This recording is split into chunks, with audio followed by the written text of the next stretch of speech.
About 3 weeks after I was admitted to the bar, my parents knew. I decided to take a trip around the United States, working my way. The Depression was still on. It was 1935. And I made my way to the Midwest and the Far West. I worked in the harvest fields and did a lot of those things. I didn't sleep in a bed for better than 10 months. And I got to know the hobo jungles. I spent a lot of time in them. I met up with people who had been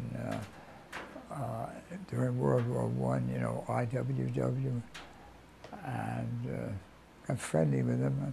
So I had a picture of U.S. history which was a little considerably different than what I had learned in school, or certainly filled in spaces which they never told me about. So all in all, I had a world viewpoint, in its way that was quite different from what I'd gotten in college and law school.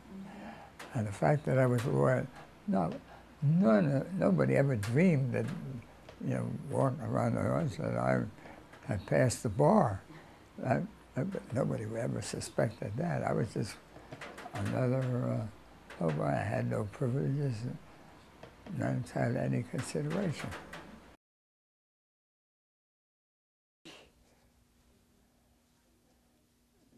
The American people are a militant people. My own experience from in a personal way, aside from my legal experience in World War II, would also convince me of that. So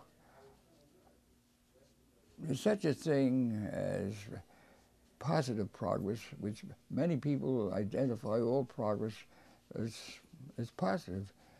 You get higher and higher incomes, better and better housing, better this and better that. Well, it would be a great prospect, and the progress of technology certainly would make that very possible.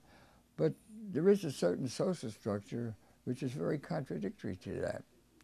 And the question is, what is to be? In my opinion,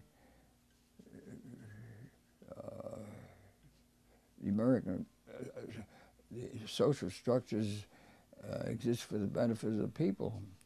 As Lincoln said, this country with its institutions belongs to the people who inhabit it.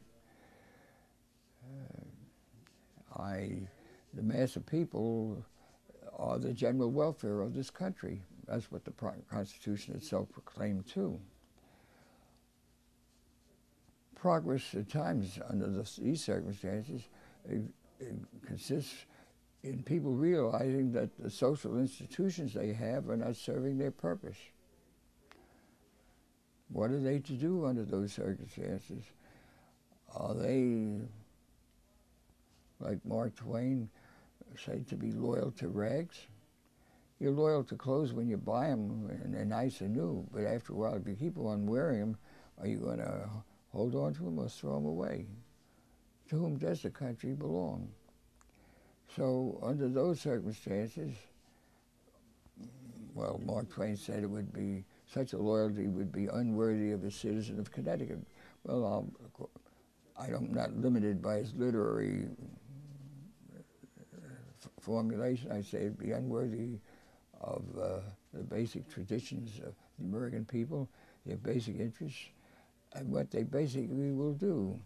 So I consider that there's a period of negative process where people believe certain things and have to be shown in the school of hard knocks that that's not going to be the way they're going to come about.